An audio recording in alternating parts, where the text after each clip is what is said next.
What is up, everybody? It is Alex from Heavy New York calling from Zoom again, and this time we are here with Love Forsberg of the almighty Siena route. Thank you for being here. It is great to have you here. Thank you so much, Alex. Yeah, it's so awesome to have you here. Your newest album, Revelation, is absolutely awesome. For people who haven't heard the full length album yet, do you feel that the first singles that we heard, Coincidence and Fate and Keepers of the Flame, is a good representation of this whole album, or is that just scratching the surface of what's to come off of Revelation? Well, both, I would say. It's fairly representative for the electric parts of the album.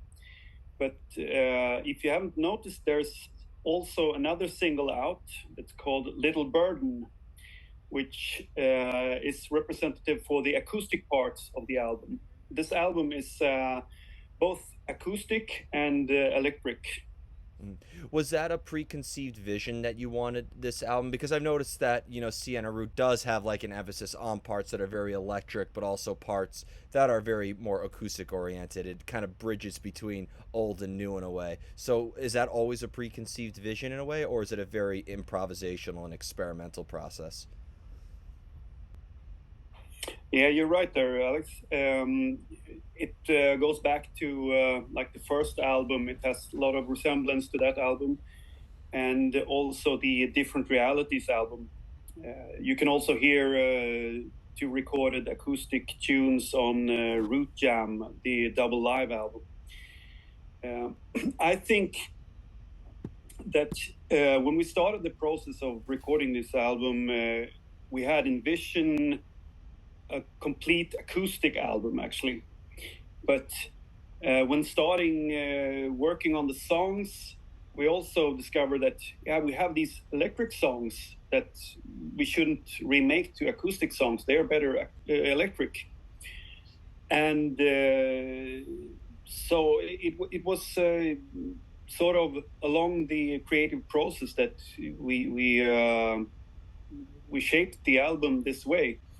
It's also very much a production of the concept of the album, which emphasizes the idea of moving away from the city to the countryside, sort of like new wave of moving into the woods or wherever, because we partly recorded the album in the city in our own Root Rock record studio, and also a lot of the basis of the album is recorded in the woods of northern Sweden, western Sweden. See, you got the best. I felt like that my review of not even just Revelation, but the whole Sienna Root catalog is the best of both worlds of Scandinavia. You got the great aspects of the city and the great aspects of the woods. So if people want to know, oh, what's the music like in Sweden? You could just give them Sienna Root, and that describes almost all of it. Cheers to that. When it comes being the percussionist of the band, do you almost have to change your methods of playing if it's an acoustic song versus an electric song? Do you have to maybe hit harder in an electric song versus an acoustic song? Or being that, percussion doesn't have much of an emphasis on melody, it is a fairly similar mindset regardless if it's acoustic or electric? Absolutely, I think in my style of playing, it is definitely important to listen to the song and listen to the other musicians and do what is necessary for the song.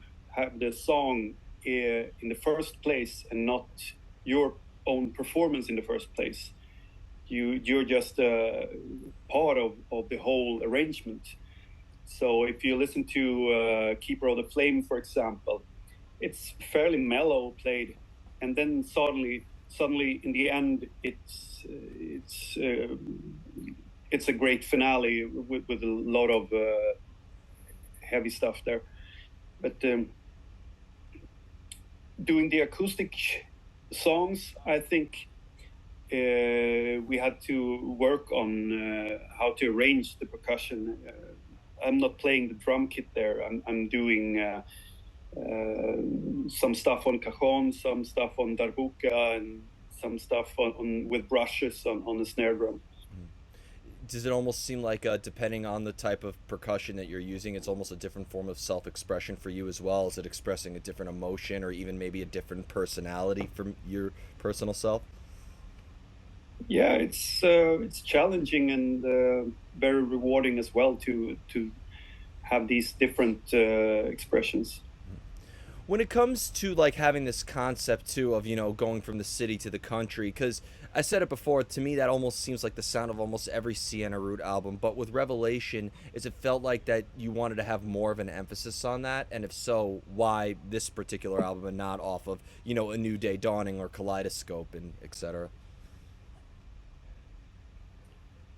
Pardon me if I don't get your question right, but I think um, it is in the moment that what is there, and the musicians that help out to create the song, to write the music, write the lyrics.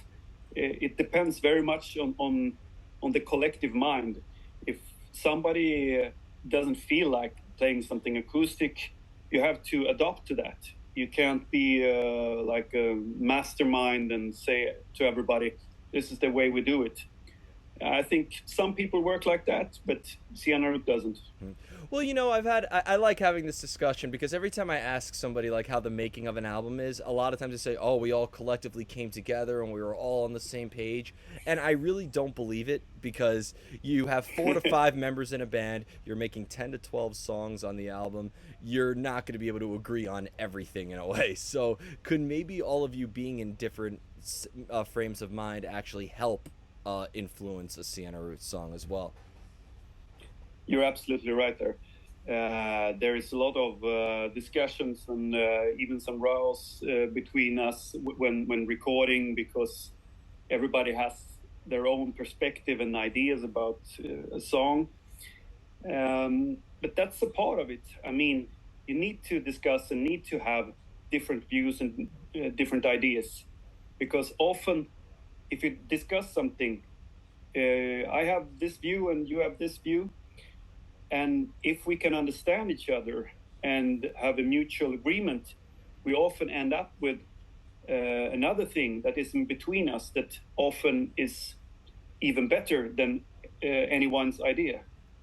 And I think this is when this happens. I think it's really what really makes me want to go on and playing music. It's when 1 plus 1 becomes 3. With the electric elements and the acoustic elements, because I feel like they both express different sides of Sienna Root, as you said before, as well. But what would you say ties it all together? Because in the end, whether it's your most electrified rock and roll song or your most acoustic, like very like woodland song, in the end, it still sounds like Sienna Root to me. So, is there like something that applies to every song that you make when when uh, when making a new one, regardless if it's acoustic or electric? Well, I wouldn't say there is one key element that is featured everywhere, and that's Sienna Root. I think it's something about the sound and the way of playing it. The spirit of Sienna Root, I think, shines through everywhere. But I have to say also that everything we do is all analog recorded. It's analog throughout the whole process until you have the vinyl in your hand. You have a all analog product, no computer or digital element whatsoever. And this is becoming a dogma for us. It's a way of stepping back one step back to explore what that kind of classic sound still has to give, and then be able to take 2 steps forward. We don't want to be a complete retrospective band trying to remake something. We just want to use the old techniques that we think wasn't explored to the maximum when the digitalization came. We're just thinking, take 1 step backwards to get 2 steps forward. As the percussionist too, I should have asked this a little bit earlier, but did you always prefer to have music present before you started laying down your parts, or have you ever had a whole drum pattern or percussion pattern already there, and the band would write over that? Sometimes, at a few occasions, we can start with a beat and a groove. It can be like, we're going to do something like this. But often it is like, I present, okay, here I have the beat. Sam, please play the bass to this one. Something like this. And I try to do something. And then from there we take it and start with the bass and drums together. But it's more often that there is kind of riff or a chord progression that is the star of a song. Mm-hmm. With Revelation 2, did it is this conceptually also maybe picking up where you left off after the Secret of Our Time, or with this own little concept, Revelation is meant to be kind of like a standout or maybe signify a new beginning for Siena Root in a way? Both, I think, but it's not really related to the Secret of Our Time. It's something that stands for its own, and with Secret of Our Time, we were dealing a lot with ideas around artificial intelligence and stuff like this. There's different concepts going on with this new album, Revelation. Yeah. It's funny you mentioned the artificial intelligence aspect of Secret of Our Time, because my review of that album, or like my idea of that album, is if Dino from Fear Factory wrote a classic rock album, because they write all about artificial intelligence. It's a classic rock Fear Factory style. I listened to Fear Factory when I was a kid, but not these days anymore. I don't follow their work. Yeah, their new album's amazing. You might want to get back on. All right. But I also needed to talk about this because next year for Siena Root is the 20-year anniversary of the debut album, A New Day Dawning. I don't know if you were on that album or not, but like, is there any plan for a celebration of that album? And kind of going back, what was the sort of idea behind that, and how has the creative process changed off of A New Day Dawning onto the Kaleidoscope and so on and so forth? Yes, a small correction there, that it was recorded 2003 but released in 2004. Yeah. So I think there's a lot of resemblance between the new album and this first album when it comes to style of writing songs. I think also the arrangement of the songs, that the organ is placed on a part in the music that resembles to the first album. Otherwise, I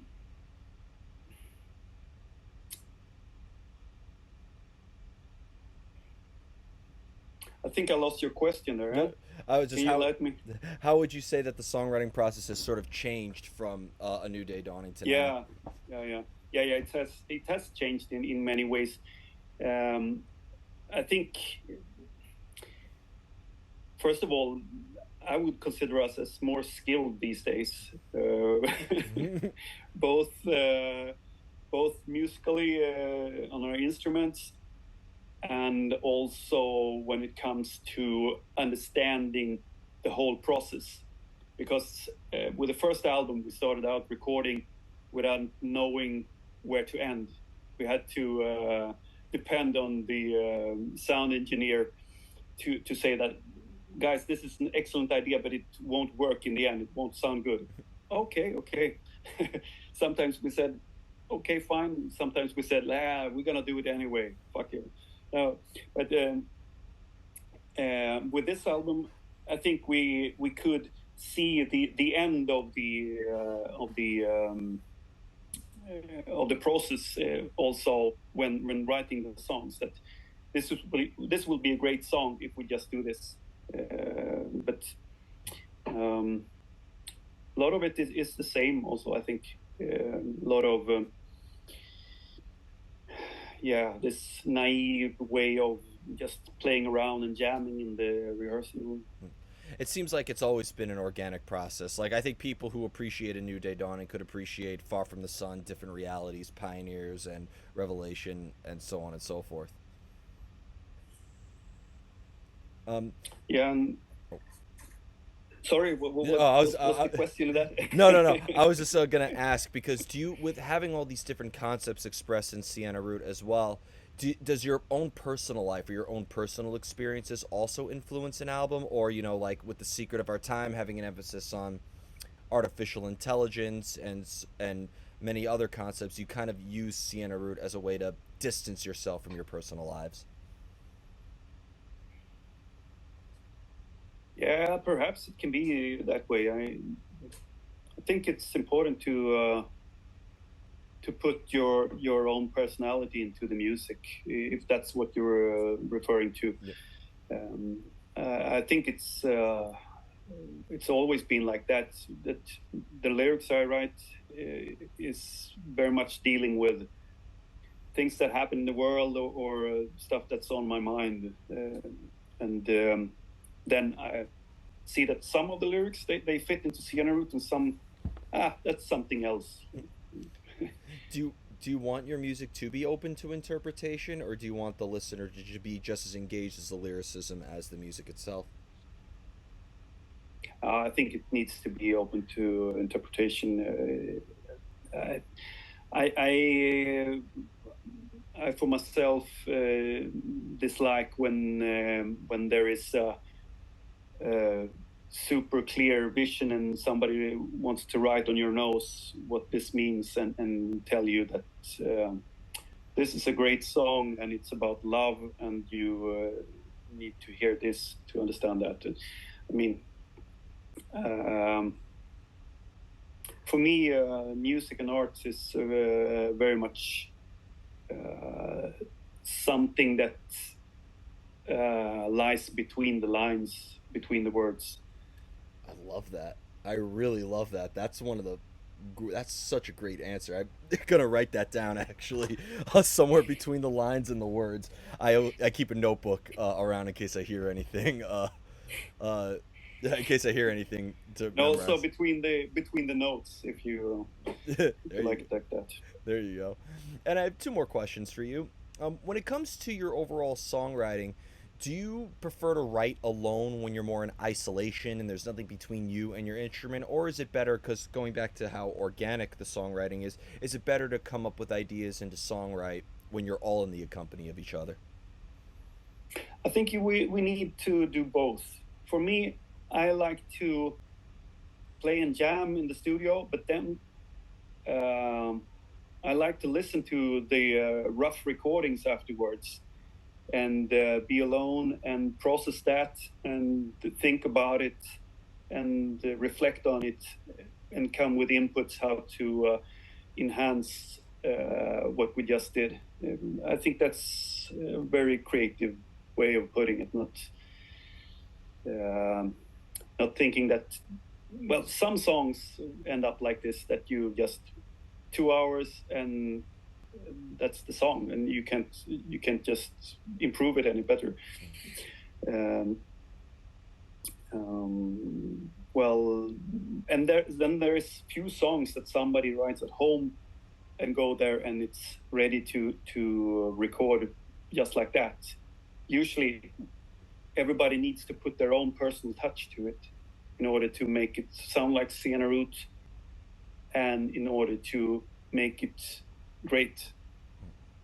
And you led me perfectly into the final question. How do you know when a song is done? Oh, that's a tough one. That's a tough one.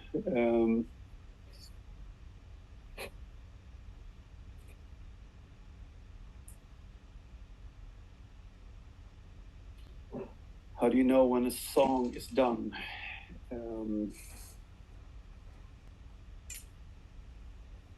Sometimes you just know that, and you can agree to it. Everybody that's there, that yeah, this is good. This is it. But very often it is not a fixed thing that a song is very fluid. That also when it's recorded, if you recorded it too early in the process, you will realize that, well, this song is still a sketch. It wasn't great. It needs something else to it. We haven't tried it out live, for example. I like that. Try it out live and play it together a few times to understand that this is a song that works. Mm-hmm. Sometimes you write a song and it's too dependent on a specific sound on the guitar or a specific melody in the organ that you can't really, that the song isn't great in itself. It depends on something that is so specific that the song isn't great in itself. But that sometimes you realize too late. And there's a few songs that I would like to re-record. Oh God! That some songs that we do better live than on the record. Don't tell me which ones those are, because I'm afraid they'll be some of my favorites. Yeah, I hope you can see the live show sometime. Hopefully soon. And so before we go, I want to thank you so much for your time and for such an awesome conversation. It feels so good to have Siena Root on the show. Is there just anything else that you would like to promote with the release of Revelation in terms of a release show to shout out to all your fans in Europe? And what else can we be expecting from Siena Root in the future? If you're allowed to say, of course. Yeah, I can just mention that we also recorded during the process of the album also a documentary or a road movie about the making of the album. We will try to arrange a streaming of that one so you over in America can see this one as well. It's a poetic documentary without any dialogue, but it gives you a good feeling of what it was to record the album and what the spirit of the group is about. A silent film on the making of an album.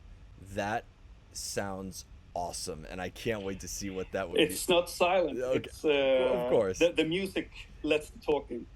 I still think that's awesome in a way. Like, I just can't wait to see that, where it's just the music speaking for the artist. That sounds like a really cool one. Yeah. Well, Wheels of Revelation, it's called. I can't wait to see it. You got to make sure we can get that here in America. But thank you so much. Yeah. Everybody, we are here with Siena Root. Be sure to check out Revelation. This is Alex from Heavy New York, and we will see you next time. Thank you, Alex.